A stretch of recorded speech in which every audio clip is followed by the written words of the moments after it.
Algunas escenas de este programa se han grabado nuevamente.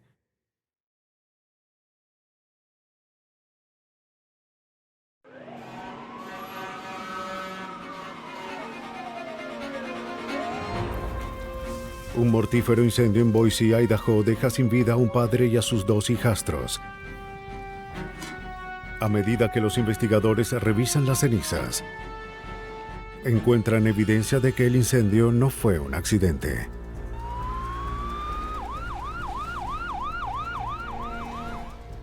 En el norte de California reportan la desaparición de un hombre, y todo parece indicar que se trata de un trágico accidente.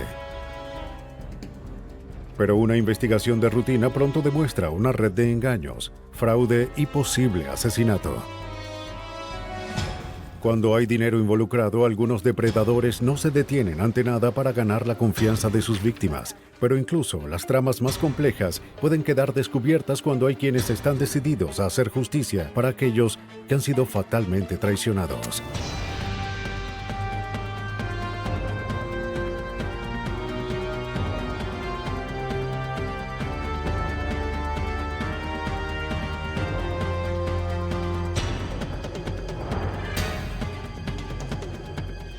Los nuevos detectives, casos estudiados por la ciencia forense. Traicionados. Enclavado en las laderas occidentales de las montañas rocosas en el condado de Ada, Idaho, se encuentra la capital del estado, Boise. Además, es el hogar de unos 400,000 residentes que trabajan, viven y juegan ahí. Departamento de Bomberos. Poco antes del amanecer del 10 de febrero de 1992, los operadores recibieron una llamada de emergencia. Un hombre reportó un incendio en una casa de 2 pisos y creía que una familia de 4 miembros aún estaba atrapada adentro.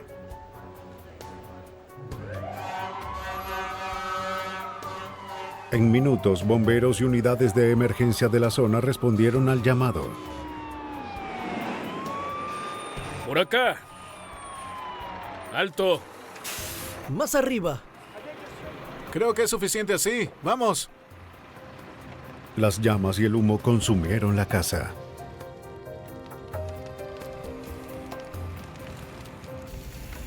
Los bomberos lucharon por apagar el incendio en el primer piso.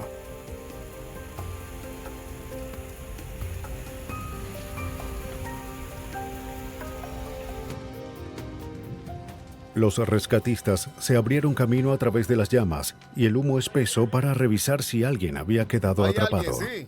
Puedo verlo. Ahí está. En una habitación del segundo piso encontraron a un hombre acostado inmóvil sobre la cama. Listo. ¡Vamos! Encontraron a una joven en el piso a pocos metros. Tenemos que sacarla.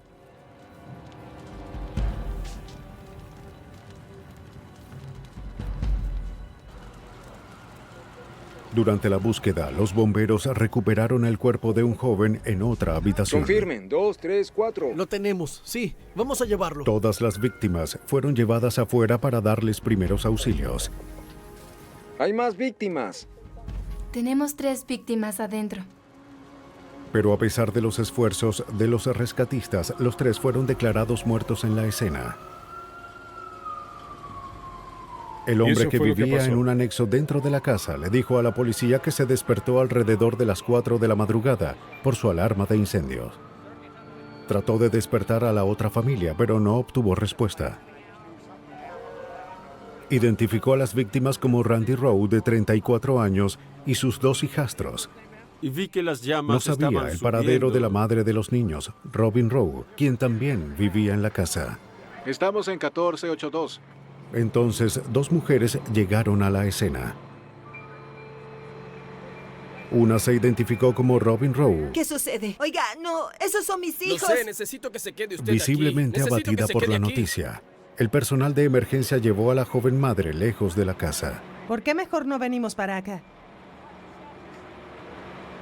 Su amiga, Joan McHugh, le dijo a la policía que Robin se había quedado dormida en su casa temprano esa noche. Robin la había despertado hacía un rato y quería ir a su casa. Tenía el presentimiento de que algo malo le había pasado a su familia. Empezaron a buscar. Los cuerpos de todas las víctimas fueron sacados de la escena y llevados a la oficina del médico forense para la autopsia. Porque se trataba de un incendio en el lado sur. Enseguida, el bombero Doug McGrew comenzó a buscar pistas que le indicaran cómo y por qué se había iniciado el incendio. Empecé por buscar la fuente de ignición, como siempre hacemos, con una revisión alrededor del inmueble. Buscamos el lugar donde hubo menos daño y de ahí comenzamos a trabajar hacia las áreas más afectadas. Una vez que estamos dentro del lugar, comenzamos a cavar por capas a través de los restos y tratamos de determinar el punto exacto donde se inició el fuego. Casi de inmediato, los investigadores hicieron un extraño descubrimiento. El interruptor que controlaba la alarma de incendio de la familia estaba apagado. Vengan, por aquí. Pero eso no explicaba cómo se había iniciado el incendio. Y debido a que los daños eran tan extensos, encontrar las respuestas tomaría tiempo. Observen esto. En pocas horas, se hicieron las autopsias de Randy Rowe y los 2 niños. El médico forense encontró cantidades letales de hollín y monóxido de carbono en los pulmones y en las membranas mucosas de cada víctima.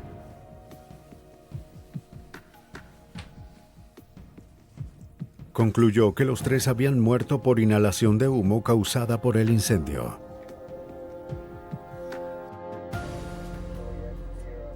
En horas de la mañana, mientras continuaba la búsqueda del origen del incendio, los investigadores hicieron un descubrimiento inquietante entre las cenizas. En la alfombra y en una pila de ropa calcinada encontraron patrones de quemado que sugerían que se había vertido un líquido inflamable sobre el área. Y en un punto a solo centímetros de los ductos de ventilación de la residencia. Los investigadores recolectaron varias piezas de restos chamuscados para un análisis más profundo. Todos los indicios apuntaban a un incendio provocado y sugería que el fuego en el que habían muerto 2 niños y su padrastro había sido intencional. Observa esto. Para averiguarlo, el bombero estatal Don Dillard entregó las muestras quemadas de la casa al laboratorio criminal del estado de Idaho, ubicado en Pocatello. Él esperaba que al comparar una muestra quemada que se creía contenía un acelerante con otra que no fue tocada por el fuego, los criminalistas encontrarían respuestas. Lo que le pedí a nuestros criminólogos fue que compararan las 2 muestras, una que era evidencia y otra que creíamos que tal vez no contenía ningún tipo de acelerante. Ella compara esas 2 y al hacerlo esperamos llegar a la conclusión de que hubo o no el uso de un acelerante en el caso. La investigadora forense Susan Williamson comenzó a analizar las muestras, buscando la presencia de líquidos inflamables. Primero, Williamson introduce una tira de cinta de carbón en las latas selladas que contienen las muestras quemadas. Luego, la lata es colocada en una cámara y calentada por varias horas. Si hay presencia de alguna sustancia inflamable, el calor la transformará en vapor y será absorbida por la cinta de carbón. Una vez que la evidencia es calentada, sacan la cinta de carbón.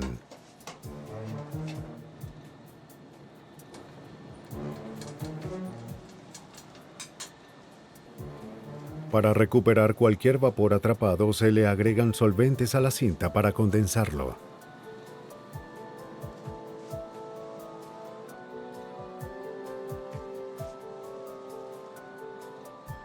El líquido obtenido es luego analizado en un equipo de detección sofisticado que mide la presencia de sustancias inflamables conocidas.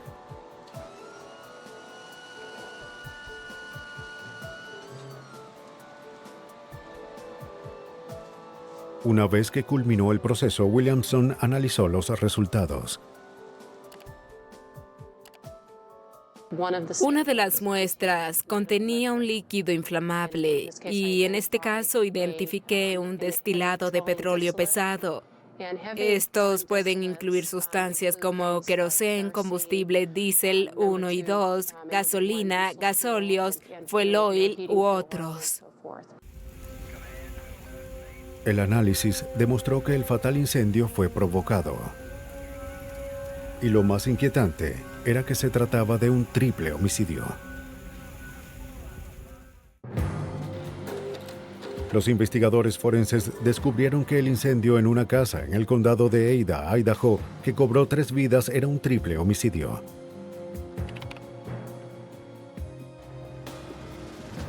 Los hallazgos fueron remitidos a investigadores de homicidios. Buscando respuestas, los detectives acudieron a Robin Rowe, esposa y madre de las 3 víctimas. Sí, yo... Cuando se le preguntó por qué no estaba en la residencia la noche del incendio, Robin explicó que se estaba quedando en casa de una amiga. En los últimos meses, su matrimonio se había deshecho. Fue algo muy extraño. De hecho, Robin creía que su esposo Randy había iniciado el fatal incendio. De hecho, sentí que cada día era peor. ¡Hey! Dijo que en tiempos recientes Randy se había vuelto cada vez más abusivo con ella. Las cosas más pequeñas lo alteraban y parecía no poder controlar su ira, incluso frente a los niños. ¡No me hables así, Robin! Robin aseguró que en una ocasión Randy le había pegado tan fuerte que tuvo que ir a un hospital. Horas antes del incendio, Randy la había llamado a la casa de su amiga y le exigió que regresara a su casa. En cuanto se negó, la amenazó con que nunca más lo vería a él ni a sus hijos. Aunque parecía que Randy Rowe había cumplido su amenaza, la historia inquietó al detective Gary Rainey. Pasaron algunas cosas. Todo padre es protector con sus hijos, y si él ha sido un padre abusivo, cualquier esposa sensata habría querido sacar a sus hijos de esa situación. Su historia era que él había sido abusivo con ella, no con los niños. Esa no es la regla y ciertamente a nivel legal reconocemos que una personalidad abusiva y violenta con problemas de control de ira no solo se enfoca en una persona en particular, en especial aquellos con hijos preadolescentes, quienes algunas veces hacen enfadar fácilmente a sus padres. Con sus sospechas en aumento, la policía quería saber más sobre el matrimonio Rowe y corroborar la coartada de Robin. Así es. Comenzaron con John McHugh, la mujer con quien Robin se encontraba al momento del incendio. Bueno, había algunos problemas de abuso. Dijo que debido a los abusos de Randy, Robin se estaba quedando en su casa. Esa noche, Robin se quedó dormida en el sofá como a las 11. John se había acostado poco tiempo después y no escuchó nada que indicara que Robin había dejado el apartamento. Ella no tenía dudas de que Robin era una víctima de violencia doméstica. ¿Los dos buscaban ayuda o...? Por supuesto, y dijo que esa situación tenía algún tiempo, pero que no se lo había contado a nadie. Todo pareció empeorar en unas 4 o 5 semanas. No estoy segura. Algunas veces llegó aquí muy tarde en la noche con los niños porque estaban huyendo de Randy. La información le dio a Robin Rowe una coartada sólida para el momento de las 3 muertes. Y los resultados del análisis forense hicieron plausible el hecho de que Randy Rowe se había quitado la vida y la de sus 2 hijastros en un vengativo impulso de ira. Pero esta teoría podía ser refutada. Hola. Me enteré que hubo problemas de violencia doméstica, pero un par de personas llamaron y supe, de acuerdo a ellos, que no había violencia doméstica. De manera que algo no encajaba. Para indagar más, la policía citó a declarar a la hermana de Randy. ¿Notó alguna señal de que Robin y los niños fueran víctimas de algún tipo de violencia? ¿Vio moretones en algunos de ellos? Ella no creyó que Robin fuera víctima de violencia doméstica como se había retratado. ¿En alguna discusión? Aunque Randy y Robin habían empezado a pelear cada vez más, él no era una persona violenta. Los niños eran todo para Randy. ¡Feliz cumpleaños, Annie! Su hermana sabía que él nunca les haría daño. ¡Sí! Y de acuerdo con la hermana, Robin trataba a Randy como si fuera la niñera de sus hijos. Como resultado, Randy hablaba abiertamente de la posibilidad de divorciarse. Pero amaba a los niños como si fueran suyos. No, yo creo que era... Y los niños habían dejado en claro que no querían que Randy se fuera. Eso no me agradaba. Los niños le habían dicho a Robin en una oportunidad que querían quedarse con Randy y no irse con ella. Y, por supuesto, ellos eran los hijos biológicos de Robin, no de Randy. Para resolver las contradicciones de la información sobre la pareja, los investigadores decidieron indagar más en los antecedentes de Robin. Lo que encontraron fue alarmante. De acuerdo a los registros, Robin perdió trágicamente a un hijo unos 15 años atrás. Su hijo de 6 años había muerto en un incendio sospechoso en su casa de California. Y los investigadores nunca pudieron determinar la causa del fuego. Pero para la policía de Idaho, las similitudes entre las tragedias tenían que ser más que coincidencia. Ahora Robin Rowe se perfilaba como la principal sospechosa de las muertes de su esposo y sus 2 hijos. Pero con una coartada sólida y sin un móvil claro para explicar un crimen impensable, la policía sabía que probarlo no iba a ser fácil. La policía del condado de Ada, Idaho, luchaba por encontrar respuestas sobre un incendio fatal que acabó con 3 vidas. Robin Rowe, esposa y madre de las víctimas, contaba con una coartada irrefutable para la noche del crimen. Pero toda la evidencia apuntaba a ella como la principal sospechosa. Lo que los investigadores necesitaban eran pruebas. Es lo que tenemos que investigar. Buscando pistas potenciales, empezaron a revisar las declaraciones hechas por los amigos y familiares de Robin. Los hijos del esposo, Randy. Descubrieron que un amigo dijo que unos días antes del incendio, Robin había mencionado que había alquilado una unidad de depósito y se había llevado algunas de sus pertenencias. El tiempo del alquiler era muy cercano a los asesinatos como para ser ignorado por la policía. El detective Gary Rainey siguió la pista. Pronto pudo localizar el depósito que Robin había alquilado. Con una orden judicial, los investigadores revisaron la unidad. Ahí encontraron cajas de papeles personales de Robin. Entre ellos, había un sobre con varios cientos de dólares en efectivo y recibos del bingo donde Robin Rowe trabajaba.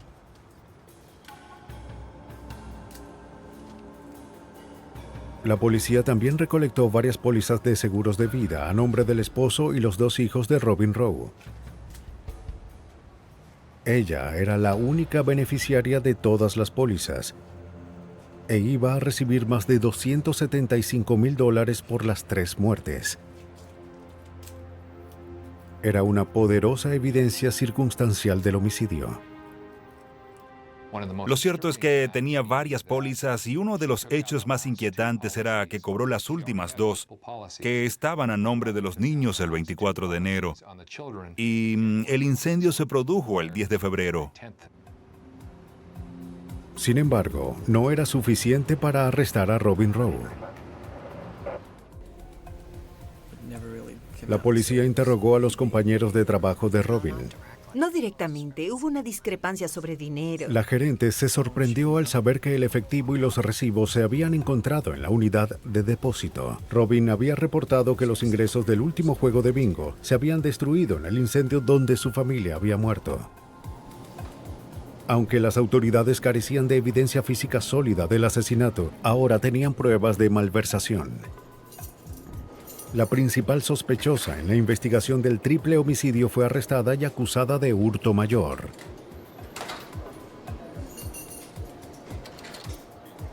Pero la policía aún estaba lejos de probar que Robin Rowe era una asesina a sangre fría. Esperando encontrar una pista que destruyera su coartada, detalles del crimen fueron hechos públicos en los medios. Poco tiempo después, la policía recibió un dato. Un repartidor de periódicos local llamó y le informó a la policía que recordaba algo inusual la noche del incendio. Dijo que aquel día, mientras repartía la prensa alrededor de las 4 de la mañana, vio un auto alejándose de la casa. No estaba seguro del tipo de auto, pero lo describió como un modelo reciente de 4 puertas con luces traseras rectangulares.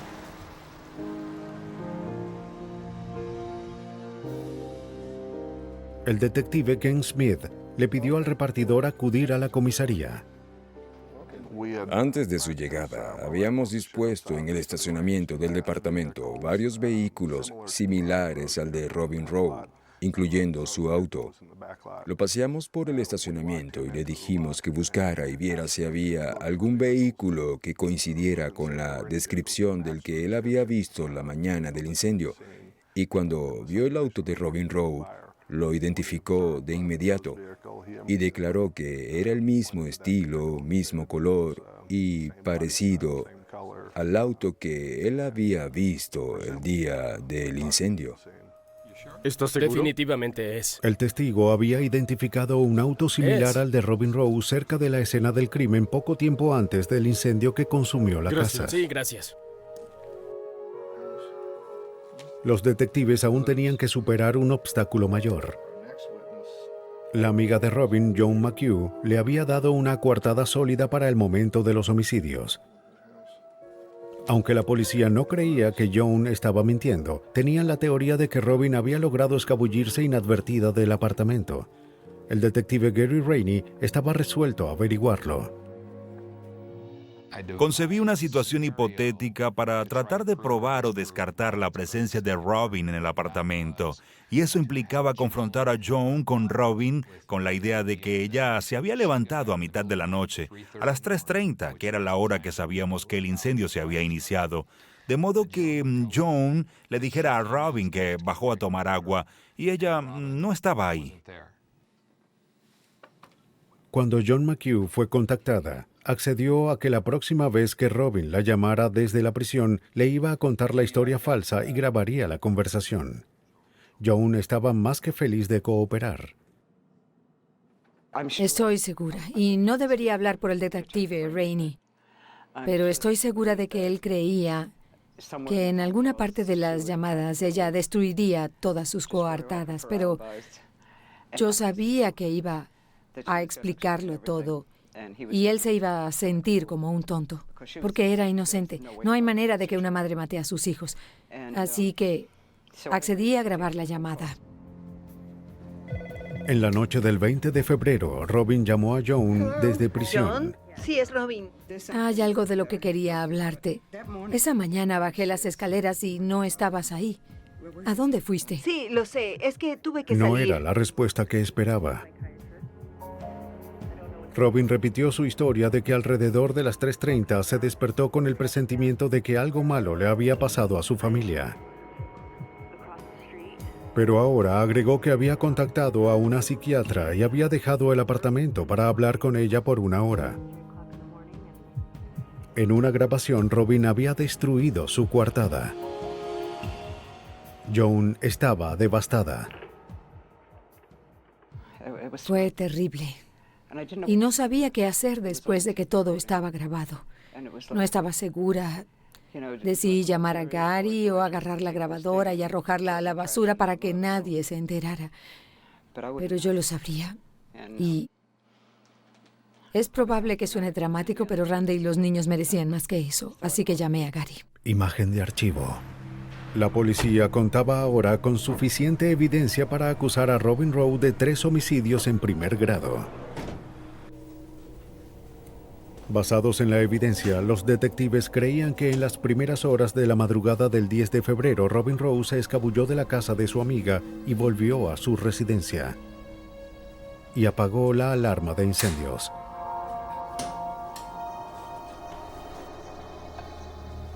Entonces, llevada por un retorcido deseo de cobrar las pólizas del seguro de vida de su familia, colocó una pila de ropa cerca de los ductos de ventilación e inició el incendio fatal.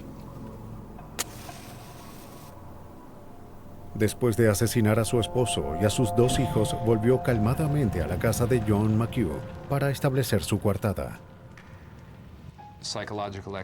Expertos en psicología me describieron que es solo un balance en su mente de lo que es mejor para ella.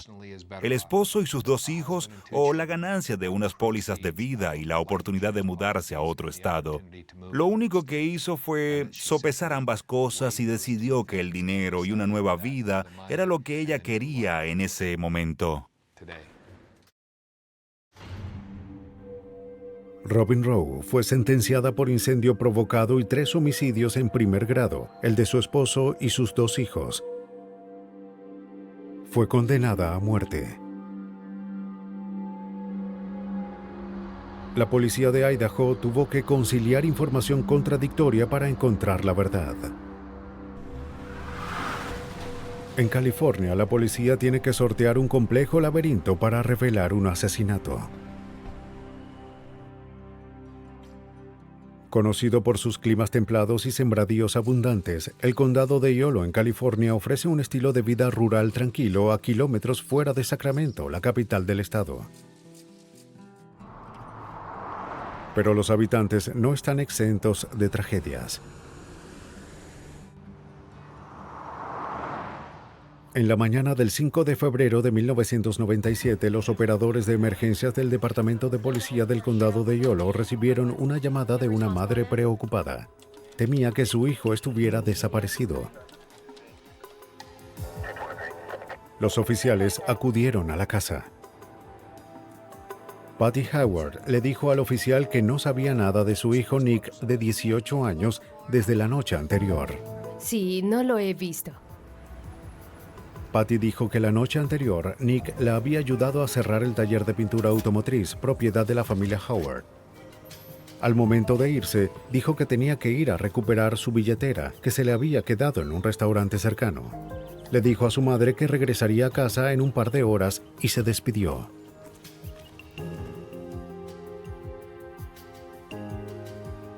Tiene patillas largas y oscuras. Pero alrededor de la medianoche, Nick llamó y dejó un mensaje en la contestadora. Dijo que el carro le estaba fallando y que iba a llegar un poco tarde. Pero nunca llegó. La familia era muy unida y no era normal que Nick no llamara para reportarse. Es común que adolescentes desaparecidos regresen en pocos días. Pero para el detective Larry Ciaccattini del condado de Yolo, Nick Howard no parecía encajar en ese perfil. Esta es probablemente una de las familias más unidas que he visto. Todo indicaba que era una familia muy amorosa y muy cercanos. Que Nick hubiese llamado y no volviera a casa era algo que nunca había pasado. Los investigadores temían que las fallas del auto del joven hubieran conllevado a un accidente. La policía, amigos y familiares recorrieron su ruta usual. Pero luego de 2 días, la búsqueda resultó infructuosa. Entonces, 2 hombres que participaban en la búsqueda detuvieron una patrulla cerca de las orillas del río Sacramento. Habían descubierto marcas de neumáticos que iban desde el hombrillo hacia la ribera del río. ¿Aquí abajo? Sí, aquí mismo. ¿Por qué piensa que son de Nick? No sé, imaginé que nadie más habría dejado estas marcas allá abajo, no lo sé. Uno de los hombres, Ralph Marcus, de 42 años, dijo que era un amigo cercano de la familia Howard. Charles 22, creo que tenemos un 972 que se precipitó por un acantilado. Entendido. Ralph dijo que él y su compañero Jake Stanton estaban buscando a Nick cuando encontraron las marcas.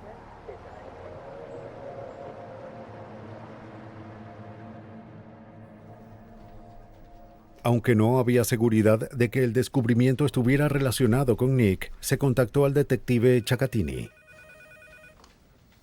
Él conocía bien esa parte de la autopista y las noticias no eran alentadoras. Este era el lugar que había pensado. Esta franja de la carretera es una franja sinuosa que va al lado del río. En nuestra zona rural no hay defensas y es frecuente que conductores distraídos o somnolientos caigan al río. Unidades de búsqueda y rescate del Departamento de Policía del Condado de Yolo y oficiales de la Patrulla de Caminos de California acudieron a la escena. El equipo rastreó las marcas hasta un dique. Llegaban hasta la orilla y desaparecían en el río. Miembros de la patrulla fluvial del condado de Yolo y buzos de rescate comenzaron a revisar el río. Después de varias horas de búsqueda, los buzos señalaron que habían encontrado algo. Muy bien, A 5 encontramos. metros debajo del agua encontraron. descubrieron un auto en el lecho del río.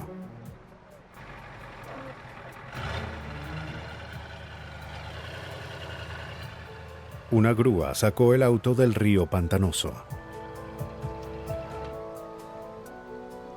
El auto coincidía con la descripción del conducido por Nick Howard.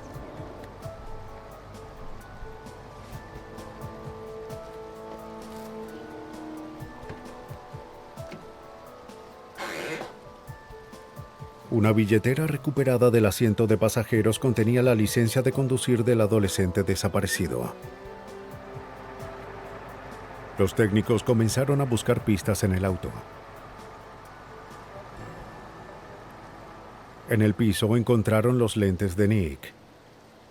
Estaban doblados como si su cabeza hubiera golpeado el tablero o el volante. Parece que los encontraron ahí. Sí, y como pueden ver, ahí quedó un recipiente abierto. Entonces, la policía notó que una capa de aceite cubría el interior del vehículo. Sáquenlo de ahí pronto. Parecía provenir de un recipiente de aceite de motor abierto ubicado en el asiento trasero. El vehículo fue remolcado a un estacionamiento para un examen más exhaustivo. Oficiales y buzos de la patrulla fluvial continuaron rastreando el área buscando indicios de Nick Howard. Pero no había rastros del adolescente. Si estaba inconsciente y sin el cinturón de seguridad cuando cayó al río, las poderosas corrientes podrían haber arrastrado su cuerpo a kilómetros de distancia. Con tantas preguntas sin respuestas, la policía buscó pistas que explicaran el accidente. Pero aparte de las marcas de neumáticos al lado de la vía, fue muy poco lo que se encontró. Lo normal es que si el vehículo cayó al agua a alta velocidad, vamos a tener rocas resquebrajadas, escombros, tal vez marcas de derrape, alguna evidencia física significativa.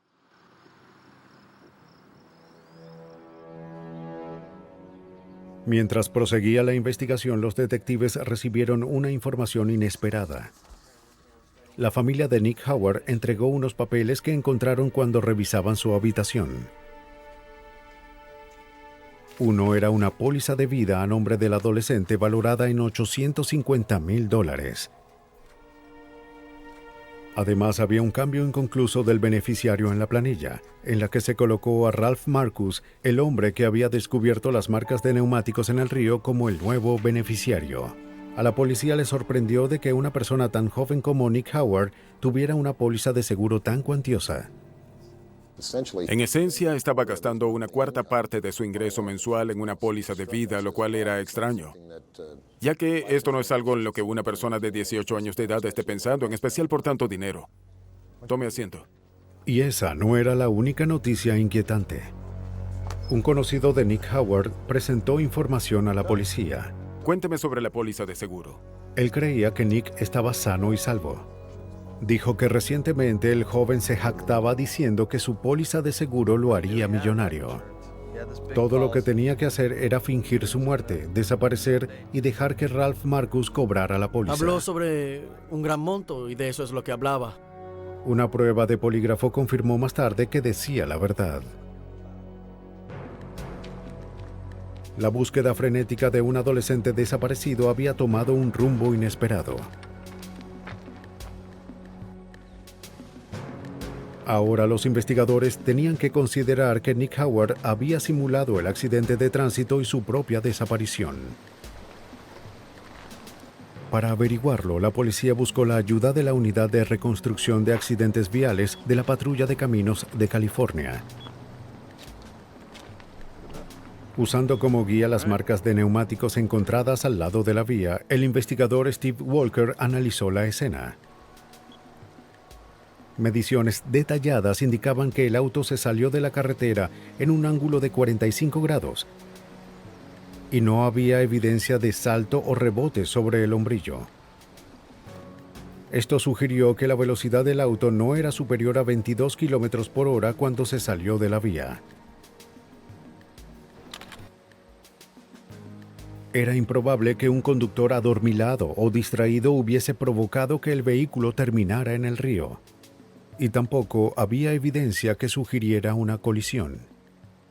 No había restos, no había manchas de fluidos sobre el pavimento. No había nada de lo que se suele observar en una colisión de tránsito. Era muy raro y más bien encajaba con la idea de que el auto no se había salido de la carretera de forma violenta, sino que había sido preparado para hacerlo de una forma más controlada. Luego la policía examinó el motor del auto de Nick Howard, buscando algo que explicara el accidente. Casi de inmediato encontraron una pista. Una tapa plástica había sido introducida en el regulador de combustible para dejarlo abierto. Y la tapa provenía del recipiente de aceite de motor que fue encontrado en el interior del vehículo. Así estaría el auto. Ante las sospechas, la policía acudió al experto Charles Radford de la Patrulla de Caminos de California.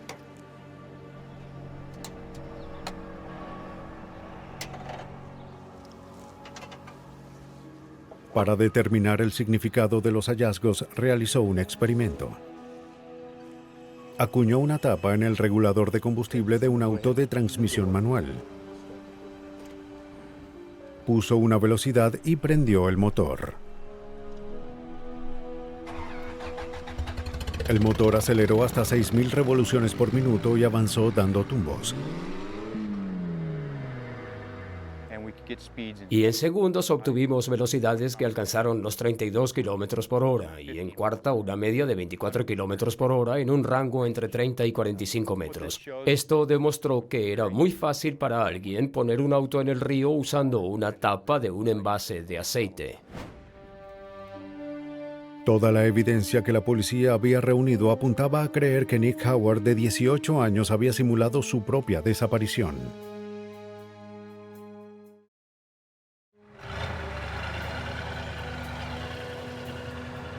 Y ahora era buscado para interrogarlo por un complejo plan de fraude de seguro.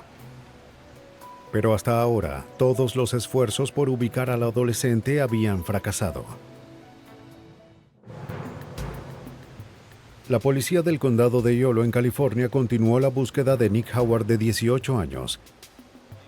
Mientras buscaban respuestas, descubrieron evidencia que sugería que el adolescente y su amigo Ralph Marcus habían simulado su desaparición. Como a las 5:11. Parecía tratarse de una complicada estafa de una póliza de seguros por $850,000. Pero con el paradero incierto de Nick Howard, la policía centró su foco en Ralph Marcus, el beneficiario de la póliza. La revisión de los antecedentes del hombre de 42 años intensificó las sospechas del detective Larry Ciacatini de que la desaparición era un engaño y que Marcus estaba involucrado. Ralph Marcus tenía antecedentes de robo, fraude de identidad, fraude de seguros y fraude de bancarrota. Era distribuidor de drogas. Durante un interrogatorio, Marcus negó estar involucrado en la desaparición de Nick y dijo que no sabía nada sobre una estafa de seguros. Cuénteme de su relación con Nick. Ralph dijo que por años había sido amigo de la familia Howard, que Nick era como su ahijado. Estaba consternado al saber que era beneficiario de la póliza de seguro de vida de Nick. Ralph dijo que no estaba interesado en el dinero. La policía sintió que mentía. Pero sin evidencia sólida no tenían más opción que dejarlo ir. La investigación estaba en un punto muerto. Entonces, el 25 de febrero de 1997, 3 semanas después de la desaparición de Nick, la investigación dio un vuelco.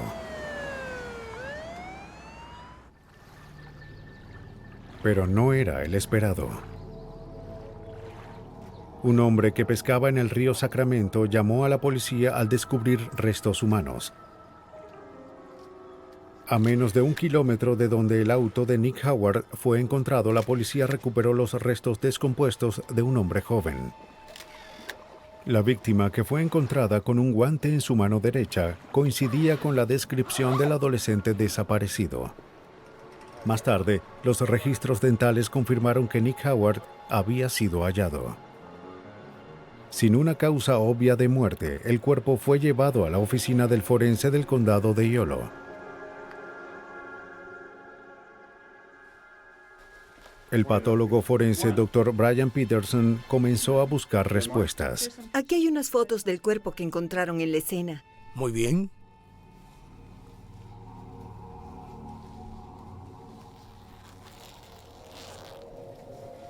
Un examen más detallado del guante y la ropa mostraron que no había rastros de aceite de motor. Y eso sugería que Nick no estaba dentro de su auto cuando éste entró al agua. Para el detective Ciaccattini, esto no tenía sentido. Un par de cosas no encajaban. Una era que tenía puesto un guante, lo cual pensamos que era inusual. Recordaba que el auto estaba cubierto de aceite de motor cuando lo ubicamos, pero no había rastros de aceite en la ropa. Asumiendo que aunque estuviera un tiempo en el agua, los rastros de aceite no iban a ser lavados del cuerpo. El doctor Peterson trató entonces de establecer la causa de muerte. El líquido encontrado en los pulmones de la víctima sugería que Nick Howard se había ahogado. Pero había algo más. Adicionalmente, había cambios consistentes con estrangulación manual como hemorragia en los músculos del cuello. Nick Howard había sido asesinado. Para la familia Howard y los investigadores, el descubrimiento fue devastador. Además de la pérdida trágica, ahora estaba claro que Nick Howard no había simulado su desaparición. Y ahora Ralph Marcus era el principal sospechoso de su muerte. Ahora teníamos un cuerpo. Ya habíamos determinado con cierta certeza que el cuerpo no estaba en el auto cuando cayó al agua. Teníamos un cobro potencial de $850,000 del seguro de vida y al beneficiario, y estábamos haciendo todo lo posible para llegar al fondo del asunto y averiguar lo que en verdad había pasado. La policía contactó al corredor de seguros cerca de Sacramento y este les entregó la póliza de Nick. Según los registros, Nick se presentó pocas semanas antes de su desaparición solicitando que Ralph Marcus fuera nombrado su nuevo beneficiario, pero no hizo todo el papeleo y el cambio no se completó. Pero Nick no parecía haber entendido y el corredor creía que se había ido convencido de que su póliza había sido actualizada. Venga conmigo, por favor. En opinión del corredor de seguros, Nick dejó la agencia creyendo que el cambio se había concretado y que Ralph Marcus era el beneficiario. Aunque la información era incriminatoria, se quedaba corta de ser la pista decisiva y los investigadores debían probar el asesinato. Más tarde tuvieron un avance. Está haciendo un reclamo del seguro de vida. Un testigo le pidió al detective Ciaccattini que se reuniera con él en un muelle del río Sacramento. Jake Stanton, el hombre que estaba con Ralph Marcus cuando se descubrieron las marcas de neumáticos, creía que tenía información importante sobre el caso. ¿Qué pasó? Bien, Nick y yo solíamos venir aquí a pescar. Jake dijo que poco después de la desaparición de Nick, Ralph le pidió ayuda para buscar al adolescente. Mientras conducían a lo largo del río Sacramento, Ralph se detuvo en el muelle. Le dijo que este era uno de los lugares favoritos de Nick. Mientras rastreaban el área, Jake vio a Ralph Marcus caminar hasta el final del muelle hacia un guante negro.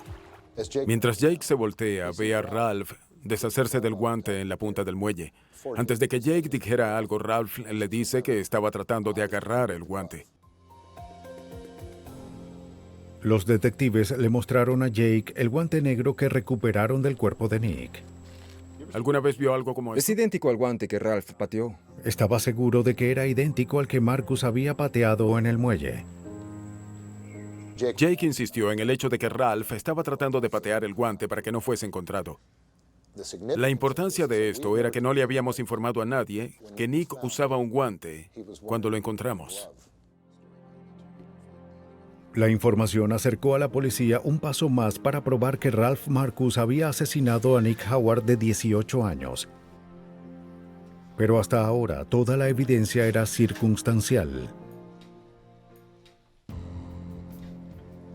Ahora la policía del condado de Yolo, en California, estaba segura que Nick Howard, de 18 años, había sido asesinado por su póliza de vida por un valor de $850,000. Toda la evidencia sugería que Ralph Marcus, el beneficiario de la póliza, era el responsable.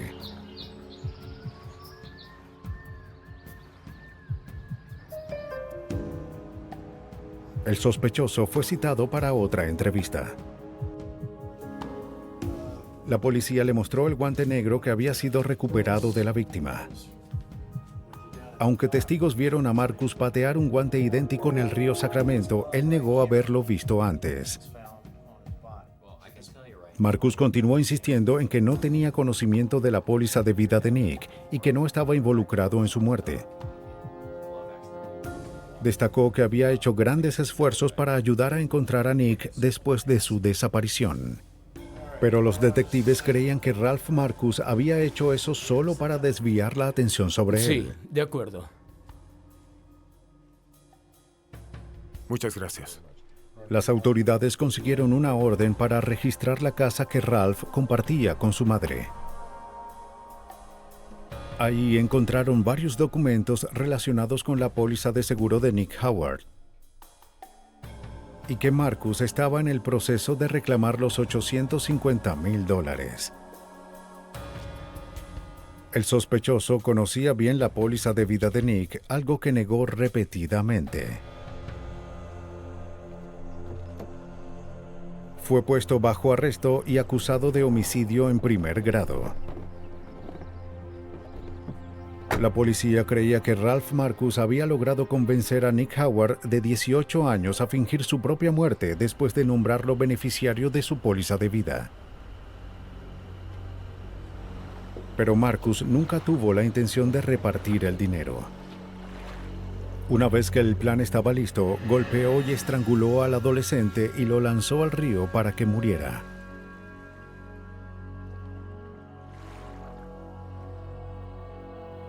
Después de colocar la billetera y los lentes del adolescente dentro del auto, Marcus aceleró el motor del auto de Nick con la tapa del envase de aceite y envió el vehículo al agua, esperando que su muerte pareciera un accidente.